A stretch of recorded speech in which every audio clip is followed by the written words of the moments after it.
میں نے ایک دوست کو چلہ بتایا تھا تھوڑے دیر پہلے، آپ کو بھی بتاتا ہوں۔ کہنے لگے کوئی وظیفہ بتائیں، کوئی چلہ بتائیں۔ میں نے کہا پہلا یہ ہے کہ 20 منٹ موبائل کو ہاتھ نہیں لگانا۔ تو وہ تو نہیں کر سکا، اللہ کرے آپ کر لیں، اس سے نہیں ہوا تھا۔ وہ 4-5 منٹ میں ہی اس کا چلہ ٹوٹ گیا بیچارے کا۔ آپ کے پاس تو ہر وقت کتابیں ہونی چاہیے تھی، ہر وقت کتابیں بٹنی چاہیے تھی۔ جتنی کتابیں آپ کے بزرگوں نے لکھی ہیں تو دور دور تک مثال ہی نہیں ملتی۔ تو یہ شوق جب پیدا ہوگا نا، مزاج علمی ہوگا، طبیعت سیکھنے کی ہوگی۔ زیادہ باتیں نہیں کرنی، بات کو سمیٹنا ہے۔ یہ بھی چسکا ہے، اگر کبھی لگ جائے نا سرکار کی حدیث پاک پڑھنے کا، سننے کا، یہ بھی حضرت عبداللہ ابن عباس کو حضور نے دعا دی تھی نا کہ اللہ تعالیٰ تجھے دین کی فقاہت عطا کرے، تو ان کو پتہ چلا کہ حضرت ابی بن کعب رضی اللہ تعالیٰ عنہ محبوب کی احادیث کا ذخیرہ رکھتے ہیں، تو پھر ان کے گھر جاتے تھے تو استاذ کے احترام کا یہ حال تھا کہ دستک نہیں دیتے تھے، ان کے دروازے پہ بیٹھ جاتے تھے، اور فرماتے ہیں کبھی میں یوں بھی بیٹھتا کہ میں بیٹھا رہتا، اور پھر کبھی یوں بھی بیٹھتا کہ بیٹھے بیٹھے تھک جاتا، اور پھر میں اپنے امامے کا سرہانہ بنا کے ان کے دروازے کے کونے پہ ایک سائیڈ پہ لیٹ جاتا۔ ٹھنڈی ہوائیں جب مدینہ چوم کے گزرتی تو ریت میرے بالوں میں پڑ جاتی۔ فرماتی میرے استاد حضرت ابی بن کعب اپنی مرضی سے باہر آتے اور مجھے لیٹا ہوا دیکھتے تو میں ان کی آنکھوں میں آنسو بھی چمکتے دیکھتا، اور پھر وہ فرماتے ہو میرے نبی پاک کے چچا زاد مجھے بلا لیا ہوتا، میں آپ کے پاس آ جاتا، تو فرماتے نہیں آج شہزادہ بن کے نہیں آیا، شاگرد بن کے آیا۔ مجھے کچھ محبوب کی احادیث آپ سنا دے، میں ان کو یاد کر لوں۔ میرے عزیزو یہ بھی ایک ذائقہ ہے۔ خدا را کوئی ایسی ویڈیو نہیں بچی جو ہم نے نہ دیکھی ہو، کوئی ایسی نئی داستان نہیں جو ہماری نظروں سے نہ گزری ہو۔ یعنی ابھی کسی نے تصویریں چڑھائے، 5 منٹ نہیں گزرتے ہم دیکھ بھی لیتے ہیں، ایک دوسرے سے پوچھ رہے ہوتے ہیں جناب وہ کیا بنا۔ اور میری طرح کا کوئی شخص اگر کہہ دے میں تصویریں دیکھ نہیں سکا تو کہندے لو تسی ساڈیاں تصویریں ہی نہیں تکیاں، اتنا قریبی تعلق ہے۔ وہ باہر آ جائیں، اب تو تھکاوٹ ہو گئی ہے ان کاموں سے، اب تو بعض اوقات طبیعت پہ بوجھ بنتی ہیں بعض چیزیں۔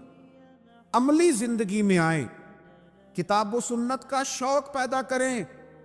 تھک گئے ہیں لوگ مال کما کما کے، تھک گئے ہیں لوگ اچھے کھانے کھا کھا کے، تھک گئے ہیں لوگ دنیا کے مسائل حل کر کر کے، تھک گئے ہیں لوگ ٹریولنگ کر کر کے۔ اب وہ لوٹنا چاہتے ہیں رسول کریم کے قدموں کی طرف۔ بے چینیاں بڑھ گئی ہیں، پریشانیاں بڑھ گئی ہیں، ذہنی آوارگی بڑھ گئی، حالات کنٹرول سے نکل رہے ہیں۔ دنیا واپس گنبد خضرا کی طرف لوٹنا چاہتی ہے۔ دینداروں کی ذمہ داریاں بڑھتی جا رہی ہیں، انہیں دینی ذوق اور دینی علم کے فروغ کے لیے جدید تقاضوں کے مطابق منظم جدوجہد کرنی پڑے گی۔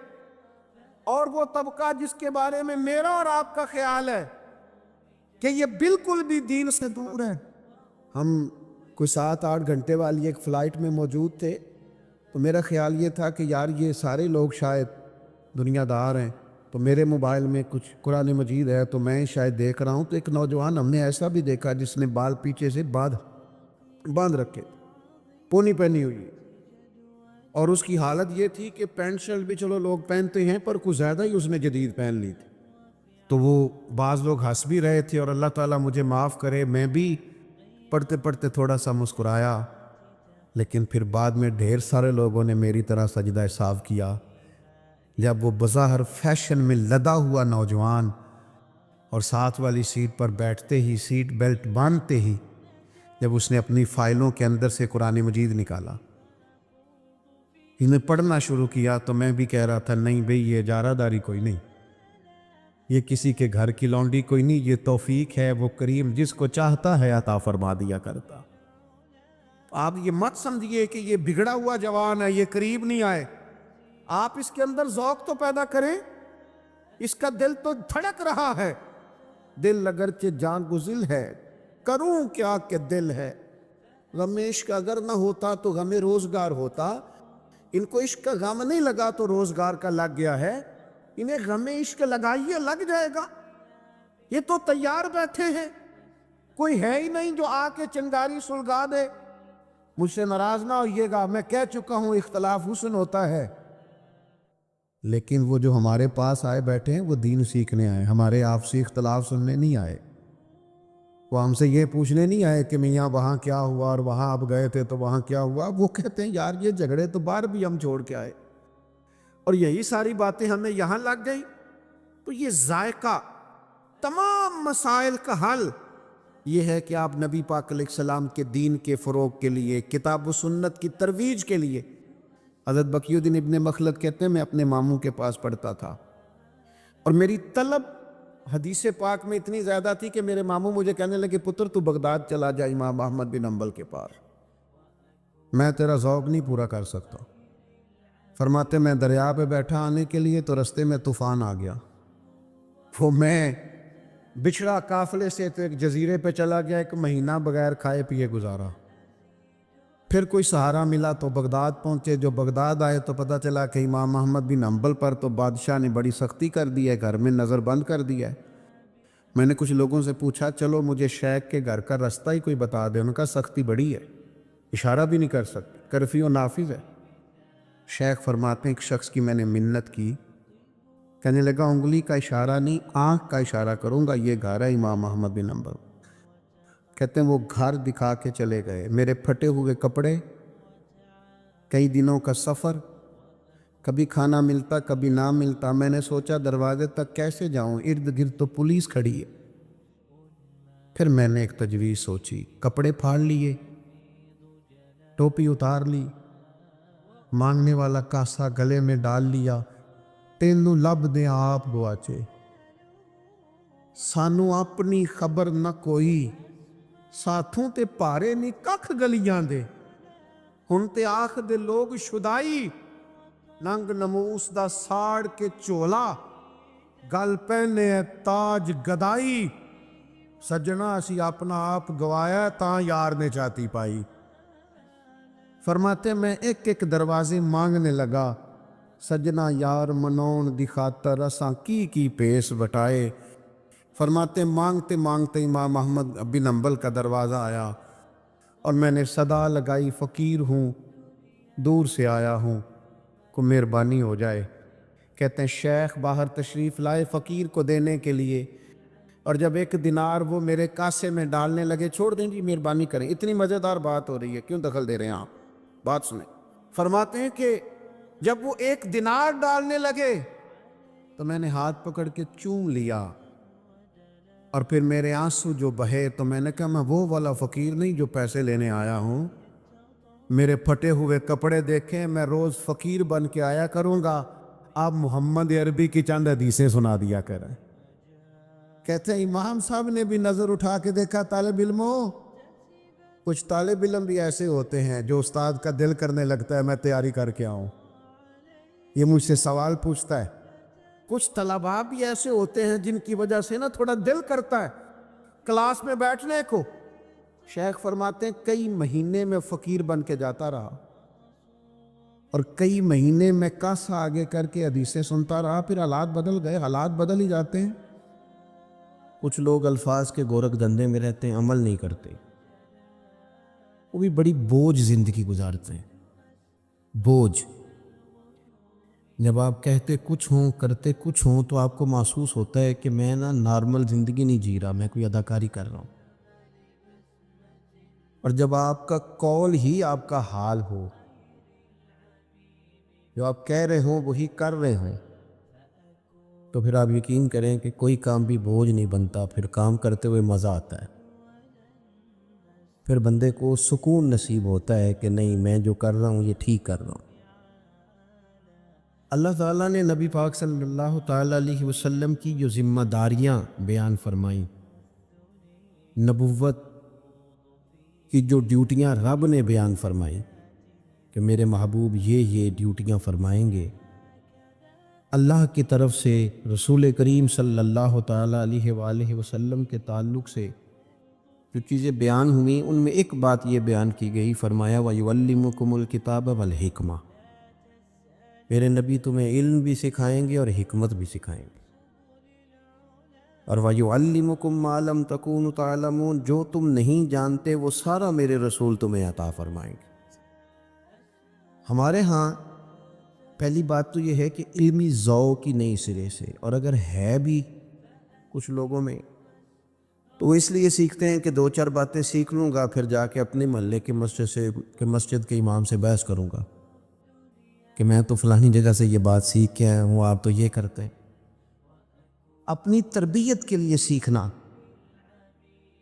اس سے انسان کو نفع ہوتا ہے، اور ایک یہ کہ جاہلوں کے روب جمانے کے لیے سیکھنا، علماء سے بحث کرنے کے لیے سیکھنا، تو نبی پاک صلی اللہ علیہ وسلم نے فرمایا جس نے اس لیے دین حاصل کیا کہ علماء سے بحث کرے گا یا جاہلوں پہ روب جمائے گا، اسے تو اللہ جنت کی خوشبو بھی عطا نہیں کرے۔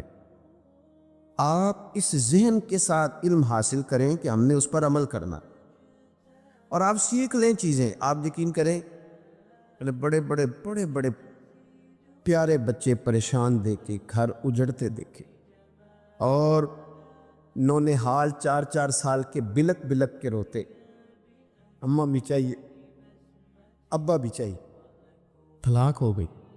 لیکن جب نیچے اتر کے دیکھا تو صرف اتنا پتہ چلا کہ جہالت ہے۔ اس بندے نے ایم کام کیا ہوا ہے، اس شخص نے ایف ایس سی کی ہوئی ہے، بی ایس سی اس نے کیا ہے، یہ دنیاوی تعلیم رکھتا ہے، لیکن اس کو یہی نہیں پتہ تھا کہ طلاقیں 3 اکٹھی نہیں دینی چاہیے، اسے پتہ ہی نہیں تھا۔ یہ تو صرف دھمکی دیتے ہی 3 طلاقیں دے بیٹھا ہے، اور پھر آ کے کہتا ہے مولانا اب کیا بنے گا۔ اگر اسے صرف اتنا ہی پتہ ہوتا کہ طلاق دینے کا ڈھب سے طریقہ کیا ہے، اور اگر اختلاف ہو جائے تو پھر خاتون کو منانے کا، سجانے کا، سنوارنے کا، اور واپس اس کو اصلاح پہ لانے کا قرآن و سنت نے کیا طریقہ بیان کیا ہے، تو آپ یقین کریں کہ بڑے بڑے گھر اجڑنے سے بچ جاتے۔ لیکن 3 مہینے تک لوگ شیروانی تو پسند کرتے رہتے کہ شادی پہ کون سی پہننی، اور والد 6-7 درزیوں تک تو رسائی دلا دیتا ہے کہ یہ صحیح بنا دے گا تو یہ صحیح بنا دے گا۔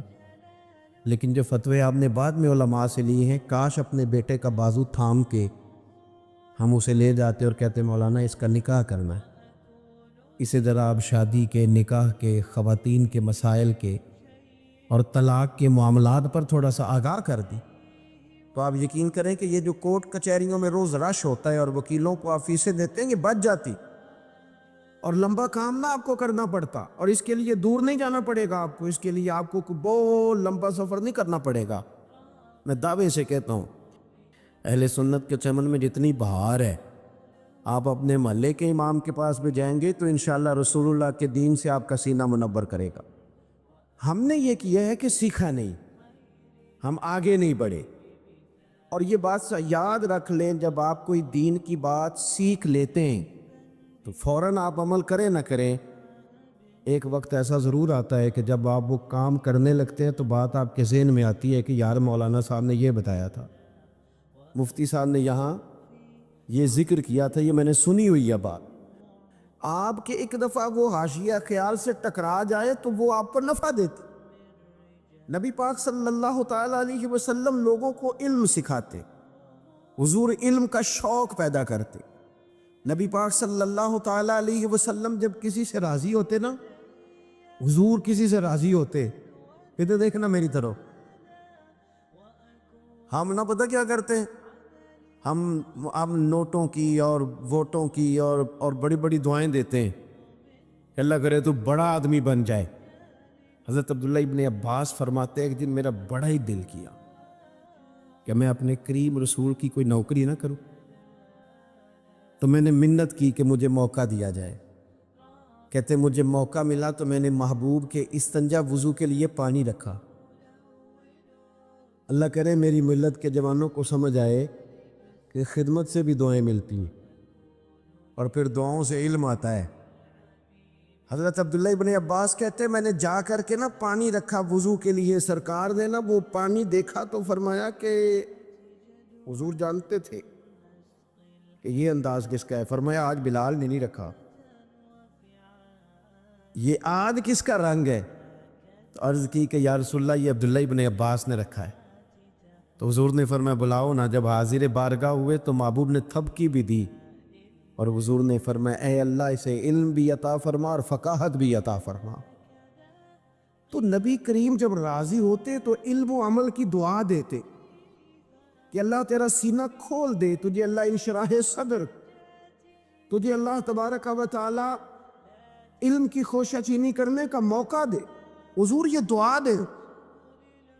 پھر چونکہ ہمارے ہاں اب بہت سارے لوگ ہیں جن کا دعویٰ علم لدنی کا ہے، یعنی وہ کہتے ہیں فیض ہے، پیر صاحب کا بیٹا ہے نا تو اس کو فیض ہے، اور اکثر کو فیض ہی ہے، زیادہ تر کو اللہ تعالیٰ جزائے خیر دے آپ کو۔ تو فیض پہ بھی بڑا لمبا چوڑا نظام چل رہا ہے۔ تو میں کہتا ہوں کہ حضور نے دعا بھی دے دی، تھپکی بھی دے دی، فیض تو ہو گیا تھا، لیکن اعلیٰ حضرت بریلوی نے لکھا ہے کہ حضرت زید بن ثابت رضی اللہ تعالیٰ عنہ حدیث کے بڑے عالم تھے، بڑے حافظ تھے۔ جناب عبداللہ ابن عباس کو پتہ چلا کہ یہ نبی کریم علیہ السلام کی احادیث زیادہ جانتے۔ جناب عبداللہ ابن عباس فرماتے میں جا کے ان کے گھر کے باہر بیٹھ جاتا تھا، اور میں نے کبھی استاد کو کہا نہیں تھا کہ مجھے آ کے سبق پڑھا دیں، میں بیٹھا رہتا تھا، وہ مرضی سے دروازہ کھولتے تھے، اور جب مرضی سے باہر آتے تھے تو میں کہتا تھا استاد جی اگر طبیعت مبارک چاہے، موڈ ٹھیک ہو تو دل کرتا ہے مدینے والے کی 4 حدیثیں تو سنا دے۔ اس ذوق سے، اس کا مطلب ہے دعا سے شوق علم آتا ہے، پھر آپ کو محنت کرنی، پھر آپ کو آگے بڑھنا، اور پھر اس ترتیب کے ساتھ علم حاصل کیا۔ ہمارے ہاں نا اب کوئی نہیں قدر رہ گئی اساتذہ کی۔ استاد یاد اس وقت آتے ہیں جب ہم نے اپنی سند صحیح ثابت کرنی ہوتی ہے، ہمیں استاد یاد آتے ہیں، پھر ہم بتاتے ہیں کہ میری فلاں سے سند ہے۔ ورنہ بہت سارے پیر تو خیر میں بتا دوں کافی سارے علم لدنی والے ہیں، اور جو خطیب واعظین ہیں وہ ویسے کہتے ہیں کہ بس اللہ کا فضل ہی ہو گیا تھا، حالانکہ یہ ہوتا نہیں۔ آپ کہیں نہ کہیں کسی نہ کسی نے تو آپ کے رستے پہ چڑھایا ہے نا، کسی نے تو راہ دکھائی ہے نا، لیکن لوگ ذکر کرنا پسند نہیں کرتے۔ اعلیٰ حضرت بریلوی رحمۃ اللہ علیہ فرماتے ہیں کہ جناب عبداللہ ابن عباس کا پھر حال یہ تھا، چونکہ شاگرد تھے حضرت زید بن ثابت رضی اللہ تعالیٰ عنہ کے، تو سرکار اعلیٰ حضرت فرماتے ہیں گھوڑے پہ آ رہے تھے حضرت زید بن ثابت، تو ایک تو یہ کہ استاد بلاتا ہے اور استاد باقاعدہ کہتا ہے کہ آؤ ذرا مجھے خدمت کی ضرورت ہے، کہا نہیں، وہ تو روٹین میں آ رہے ہیں، گھوڑے کی لگام تھامی ہے، حاجت نہیں، لیکن حضرت عبداللہ ابن عباس نے دور سے دیکھا، اور میرے استاد جی آ گئے، دوڑ کے آگے بڑھے اور گھوڑے کی لگام پکڑ لی، چلنے لگے۔ تو حضرت زید بن ثابت کہنے لگے آپ حضور سید عالم علیہ السلام کے چچا زاد ہیں، آپ کا خاندان بڑی شانوں والا، یہ آپ کیا کر رہے ہیں؟ تو جوانوں اس بات کو سمجھنا، بڑی منصوبہ بندی کر کے تمہیں علماء سے دور کیا گیا ہے، اور اس کا نقصان یہ ہوا ہے کہ سمجھدار نوجوان کو بھی دعائے قنوت نہیں آتی، سیانے بچوں کو بھی، یعنی ایسا نہیں ہے کہ وہ لوگ سمجھدار نہیں، یعنی مذہب کے ساتھ پیار کرنے والے بھی ضروری چیزوں سے بھی آگاہ نہیں۔ کیوں؟ کہ علم تو آئے گا عالم کے پاس بیٹھنے سے، اور وہاں سے تو آپ کو دور کر دیا گیا، اس کے بارے میں تو بڑا خوفناک آپ کو منظر بتایا گیا۔ حضرت زید بن ثابت رضی اللہ تعالیٰ عنہ نے لگام تھام لی گھوڑے کی، تو حضرت عبداللہ ابن عباس نے تھام لی، تو جناب زید بن ثابت کہنے لگے یہ آپ کیا کر رہے ہیں؟ تو جناب عبداللہ ابن عباس کا جملہ بڑا شاندار ہے، آپ فرمانے لگے حضور ہمیں سکھایا گیا ہے کہ علماء کا ادب کرنا ہے، جو کچھ کر رہا ہوں یہ سیکھا ہوا کر رہا ہوں، ہمیں سکھایا گیا ہے۔ جب یہ لفظ کہے تو جناب زید بن ثابت بھی گھوڑے سے نیچے اتر آئے اور اپنے شاگرد کا، حضور کے چچا زاد سیدنا عبداللہ ابن عباس کا ہاتھ پکڑ کے چوم لیا، کہنے لگے استاد جی آپ یہ کیا کر رہے ہیں؟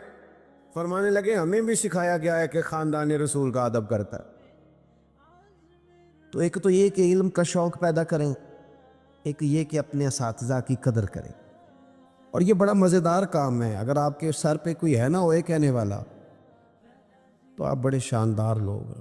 کبھی کبھی بندہ تنگ آ جاتا ہے ہاتھ چموا کے بھی، میں صحیح کہہ رہا ہوں، کبھی کبھی تابع داری کرا کے بھی بندہ، میرے استاد جی نے مجھے فون کیا، کہنے لگے پرسوں کہاں ہو؟ میں نے کہا جی آپ حکم کریں۔ کہنے لگے پنڈی جانا ہے۔ میں نے صرف اتنا پوچھا میں کہ استاد جی اتنے کی کام ہے؟ کہنے تینوں وضاحت دینا میں ضروری نہیں سمجھتا۔ لوگ بڑی تعریفیں کرتے ہیں، ہمارے ساتھ بڑا پیار کرتے ہیں، پر انہوں نے جو کہا نا میں ضروری نہیں سمجھتا، تو آپ یقین کریں کہ ساری رات بات کی ٹھنڈک محسوس ہوتی رہی۔ ہمارے ایک بزرگ ہیں، ان کی والدہ 100 سال کی عمر کے بعد غالباً 118-17 سال کی عمر میں انتقال کر گئی۔ بابا جی کی اپنی عمر تقریباً 70 سال سے اوپر ہے۔ ان کے بچے مجھے کہنے لگے ابا جی جمعہ آپ کے پاس پڑھتے ہیں، اتنا روتے ہیں، ساری رات ہی روتے رہتے ہیں، آپ ان سے کہیں کہ اماں ماشاءاللہ اب حد ہو گئی ہے۔ تو میں نے ان سے کہا، میں نے کہا بزرگوں مطلب آپ کے بچے پریشان ہو گئے، چلی گئی ہیں والدہ، تو صبر حسن ہے دین کا، تو آپ بس کریں۔ تو انہوں نے مجھے بڑی انوکھی بات کی، کہنے لگے حضرت جی جس دن کی اماں گئی ہے نا میں بوڑھا ہو گیا ہوں۔ میں نے کہا کیا مطلب؟ کہنے لگے میری 70 سال سے زیادہ عمر ہے، جب میں کھا رہا تھا تو میری اماں پوچھتی تھی منڈیا آ گئے ہیں، منڈے نے روٹی دیو، تو کہتے تھے بتائیں مجھے ان میں کو منڈا کہے گا؟ تو ماں کے سامنے مجھے محسوس ہوتا تھا کہ میں جوان ہوں۔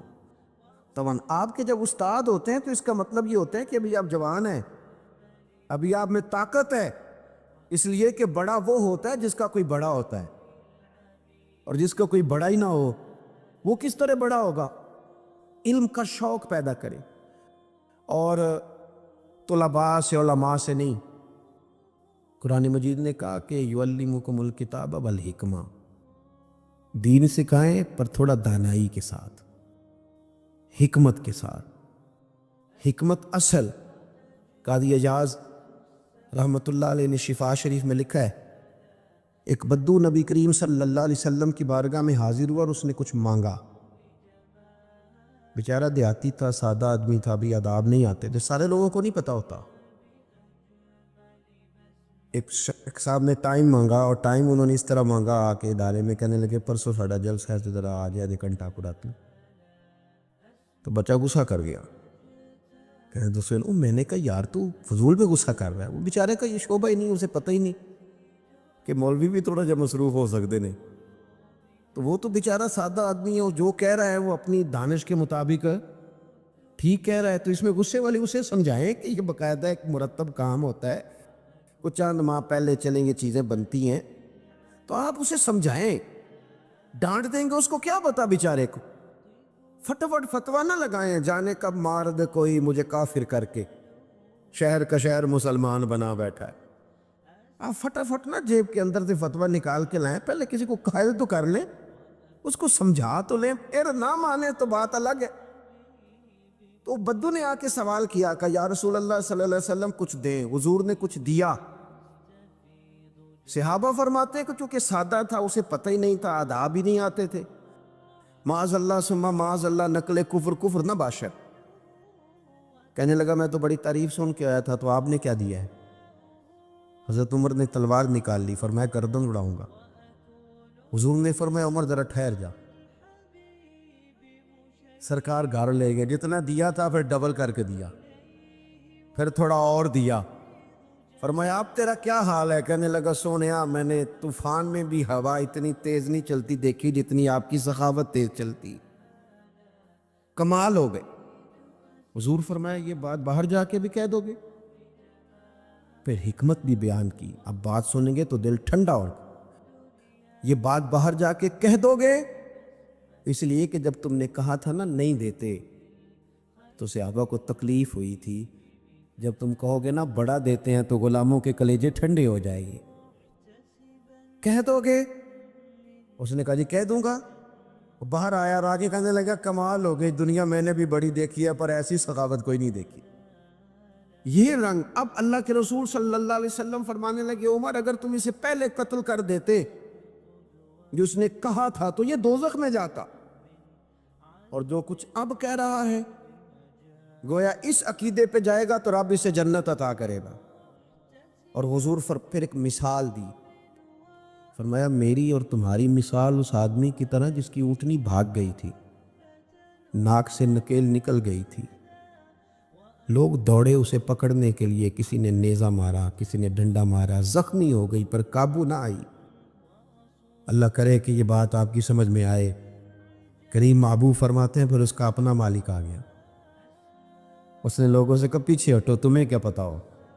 تھوڑا سا چارہ اٹھایا زمین سے، اونٹنی کو دکھایا، وہ دوڑی آئی، پشت پہ ہاتھ پھیرا، بغیر کسی کی مدد سے کے ناک میں نکیل ڈالی، پھر اونٹنی پہ سوار ہوا اور جاتی دفعہ کہنے لگا لوگو تم نے بڑی تکلیف دی ہے میرے جانور کو، یہ اونٹنی میری ہے، اسے سنبھالنے کا طریقہ بھی مجھے ہی آتا ہے۔ گویا حضور فرما رہے ہیں عمر یہ امت میری ہے، کس طرح کر کے انہیں خیر دینی ہے یہ طریقے بھی رب نے مجھے ہی عطا فرمائے ہیں۔ آپ جب نا حکمت کے ساتھ دین پھیلائیں گے نا، میرے پاس وقت زیادہ نہیں ہے، حالانکہ ذوق کا نظام اور طرح کا۔ اعلیٰ حضرت بریلوی کا ایک فتویٰ ہے کہ جمعے کی جو اذان ہوتی ہے نا وہ امام کے بالکل سامنے نہیں دینی چاہیے، باہر دروازے پہ دیں۔ پتہ ہے آپ کو؟ اچھا جتھے انہوں ہے نا امام اگے اس ویرے لڑنا پہ آ جا کے، میں نے پہلے کہہ دیا ہے کہ مسئلہ اس لیے نہ سنا کرو کہ جا کے لڑائی کر دی، یہ نہیں کہا کہ وہ حرام ہے، وہ یہ اس طرح کا فتویٰ نہیں۔ اعلیٰ حضرت فرماتے ہیں بہتر یہ ہے کہ جمعے کی دوسری اذان، میری بات کی سمجھ آ رہی ہے، خطیب کے بالکل سامنے ہوتی ہے نا بعض مسجدوں میں۔ فاضل بریلوی نے رسالہ لکھا ہے، فرماتے ہیں باہر دو اذان دروازے پہ۔ تو اعلیٰ حضرت بریلوی رحمۃ اللہ علیہ کے دو خلفاء تھے جبل پور میں، مفتی برہان الحق صاحب جبل پوری اور مولانا عبدالسلام جبل پوری، باپ بیٹا دونوں خلیفہ ہیں۔ آپ جبل پور اکثر جاتے تھے تو وہاں سب لوگ ہی خطیب کے بالکل سامنے اذان دیتے تھے۔ تو اعلیٰ حضرت سے کسی نے مسئلہ پوچھ لیا کہ یہ آپ کے خلیفہ کے ہاں صرف باہر ہوتی ہے، تو اعلیٰ حضرت نے فرمایا کہ بھئی بہتر یہی ہے کہ باہر ہو۔ تو میں تو کوئی ایسی بات کر بھی نہیں سکتا، مزاج بھی نہیں، اور میں سمجھتا ہوں کہ لوگوں کا ذوق بھی نہیں کوئی چیز قبول کرنے والا، تو میں کرتا ہی نہیں۔ ورنہ اس دور میں جس نے بھی کام کرنا ہے اس نے ڈبل لڑائی لڑنی ہے، گھر کے اندر بھی گھر کے باہر بھی، یہ رٹا ہے ڈبل لڑائی۔ اور باہر تو بندہ لڑ لیتا ہے، گھر کے اندر لڑتے بڑی جلدی تھک جاتا ہے، اپنوں سے لڑے اور اپنوں سے بات کرے، یہ بڑا مشکل مرحلہ ہوتا ہے۔ تو اپنے بھی کئی بول پڑے، حسد ہوتا ہے لوگوں کو کوئی اور عنوان بناتے ہیں لوگ کوئی اور۔ تو ہوا یہ کہ انہوں نے بھی عنوان یہ بنا لیا، رٹے تو پرانے تھے نا اعلیٰ حضرت کے ساتھ، عنوان یہ بنا کے نا تو کچہری میں باقاعدہ مقدمہ کرا دیا، لو اس بات پہ بھی کیس ہو گیا کہ یہ کہتے ہیں جو لو جی ساری زندگی کی اذانیں خطیب کے سامنے دے رہے، اور اب انہوں نے کہہ دیا کہ باہر دے، نیا رٹا ڈال دیا۔ تو بڑے بڑے مفتی تھے جو کہہ رہے تھے جناب ہم پرانے دے رہے ہیں، اور ہماری پگڑی کھول کے رکھ دی۔ تو اعلیٰ حضرت رسالہ بھی پیش کیا، پر نہ ماننے کا کوئی علاج ہے۔ لیکن حکمت دیکھیں، جو عالم ہوتا ہے وہ حکیم ہوتا ہے، اسے صرف اپنی بات کہنی نہیں آتی، اسے اپنی بات سمجھانی بھی آتی ہے۔ اس کے اندر اللہ یہ کمال رکھتا ہے کہ اسے بات دل تک اتارنی آتی، اور وہ جب اپنے درد میں بات لپیٹ کے پیش کرتا ہے تو وہ سیدھی روح سے ٹکراتی ہے جا کے۔ تو مقدمہ ہو گیا، کیس ہو گیا جی۔ اعلیٰ حضرت کبھی انگریز کی عدالت نہیں گئے، فرماتے تھے عدالت تو وہ ہوتی ہے جہاں عدل ہو، کہتے تھے یہ کچہری ہے، کچہری کہتے تھے، اور کچہری میں کبھی گئے ہی نہیں۔ وہ ایک ادری ہوتا ہے جو آواز دیتا ہے، جج صاحب کے سامنے نہیں ہوتا فلاں بن فلاں حاضر ہو، ہمارے پنجاب میں تو اس کو ادری کہتے ہیں۔ تو وہ جو آواز دیتا تھا نا جبل پور میں، جج جو تھا وہ غیر مسلم تھا، اب اس کے سامنے کیس آ گیا کہ یہ دو مولانا کی لڑائی ہے، ایک کہتے ہیں اذان خطیب کے سامنے، دوسرے کہتے ہیں باہر۔ اس نے کبھی بلاؤ مولانا احمد رضا خان کو جن پر مقدمہ ہے، مدعی تو آگے، اعلیٰ حضرت تو کبھی گئے نہیں تھے۔ تو وہ جو آواز دینے والا تھا نا وہ اعلیٰ حضرت کا مرید تھا، اس کو سبق پہلے ہی پڑھا دیا سارا۔ اور میرے اعلیٰ حضرت رحمۃ اللہ علیہ سید دیدار علی شاہ صاحب فرمایا کرتے تھے کہ فاضل بریلوی کے مدرسے کے تو نابالغوں کا علم بھی کسی سے تولا نہیں جا سکتا، نابالغوں کے علم کا یہ حال ہوتا ہے۔ اب وہ مرید تھا تو انشاءاللہ جو علماء کے مرید ہوتے ہیں بہرحال انہیں کچھ نہ کچھ علم سے شغف ہوتا ہے۔ تو مرید تھا، اعلیٰ حضرت نے سارا سبق دے دیا اس کو. میری باتوں کی سمجھ آ رہی ہے؟ بس سمیٹنے لگا ہوں. دے دیا سبق اس کو. اب وہ نا آ کے کھڑا ہوا. جج صاحب نے جب کہا نا بلاؤ مولانا احمد رضا خان ولد نقی علی خان کو، تو اس کی ڈیوٹی ہوتی ہے باہر جا کے کہنے کی. پھر دیکھنا میری طرف، باہر جا کے کہتے نا فلاں بن فلاں حاضر ہو. تو اسے چونکہ اعلیٰ حضرت نے سکھایا ہوا تھا، تو فاضل بریل ادھر دیکھیں، فاضل بریلوی کے بالکل سامنے کھڑا ہو، جج کے بالکل سامنے کھڑا ہو گیا اعلیٰ حضرت کا مرید، بالکل سامنے. باہر جا کے کہنا تھا نا، یہاں کھڑا اگر کانوں میں انگلیاں لے لی اور جج کی طرف منہ کر کے کہنے لگا احمد رضا خان ولد لکی علی خان حاضر ہو. اور جج صاحب کہنے لگے میں تو آیا بیٹھا ہوں، باہر جا کے کہنے لگا جی یہی تو میرے پیر صاحب کہتے ہیں، یہی تو وہ فرماتے ہیں کہ خطیب تو آ گیا جمعہ پڑھانے والا، وہاں کہے تاکہ باہر والا بھی کو سن لے، وہاں جا کے کہے. اور جج کہنے لگا مولانا کو آنے کی ضرورت نہیں، وہ جو بھی کہتے ہیں ٹھیک ہی کہتے ہیں. ختم ہو گئی بات. حکمت کے ساتھ آپ دین پھیلائیں، آپ حکمت کے ساتھ دین پھیلائیں. آپ لوگوں کو، آپ یقین کریں کہ کئی دفعہ نا مفتی صاحب سے، میری طرح کے جو لوگ مفتی کہلاتے ہیں ان سے فتویٰ لینے جائیں تو کئی بندہ اندر جاتا ہے تو واپس آ جاتا ہے باہر، کہتا حضرت بڑے جلال میں کل آ جاؤں گا. وہ پھر کسی غلط آدمی کے ہتھے چڑھ جاتا ہے. وہ کئی دفعہ لوگوں کا سودا ٹھیک ہوتا ہے، سیل مین نہیں ٹھیک ہوتے. کچھ لوگوں کا سودا غلط ہوتا ہے پر سیل مین صحیح ہوتے ہیں، گاہک کو نیچے اترنے نہیں دیتے. مہربانی کریں آپ نا اپنا انداز، یہ جو تھوڑی بہت خدمت کرنے والے یہ تھوڑا میٹھا رکھیں، اور تھوڑا نا عوامی ضرورت پر بھی توجہ دیں. یہ جو ہمارے طالب علم ہوتے ہیں نا مدرسوں کے، ان کی چھوٹی چھوٹی خواہشات ہوتی ہیں، چھوٹے چھوٹے، وہ میں ہوں، یہ ہیں، آپ ہیں، کوئی بندہ بھی ہے، جو چیز وہ سامنے والے میں دیکھتا ہے اسے لگتا ہے وہ زیادہ اچھی ہے، جو میرے پاس ہے وہ شاید کمزور ہے. یہ فطرت ہوتی ہے. ان کا بھی کبھی کبھی دل کرتا ہے کہ مجھے برگر کھانا چاہیے. صحیح کہہ رہا ہوں. میں سفر پہ رہتا ہوں. ایک دن میں آ گیا جلدی، تو میں بڑا تھکا ہوا تھا 2-3 راتوں کا. تو میں چارپائی پہ لیٹ گیا تو میرا بیٹا دوڑ کے آیا، اس نے مجھے آ کے کہا کہ مجھے برگر کھانا ہے.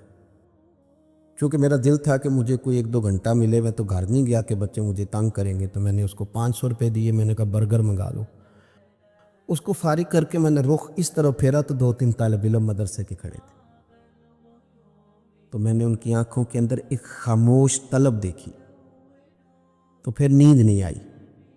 پھر میں اٹھ کے بیٹھ گیا. پھر میں نے بچے کو 7,000 دیا. میں نے کہا ان سب کے لیے برگر لا، ان کو کھلا. آپ یقین کریں استحصال ہوتا ہے ان بچوں کا، میں نے دیکھا ہے. یعنی چودھری صاحب ایک سپارہ خود نہیں پڑھتے کہ مدرسے کے، اپنا ابا فوت ہوا ہے، ایک سپارہ نہیں پڑھیں گے، مدرسے کے بچوں کے لیے پورا قرآن پڑھ کے اٹھنا ہے. کیوں جی؟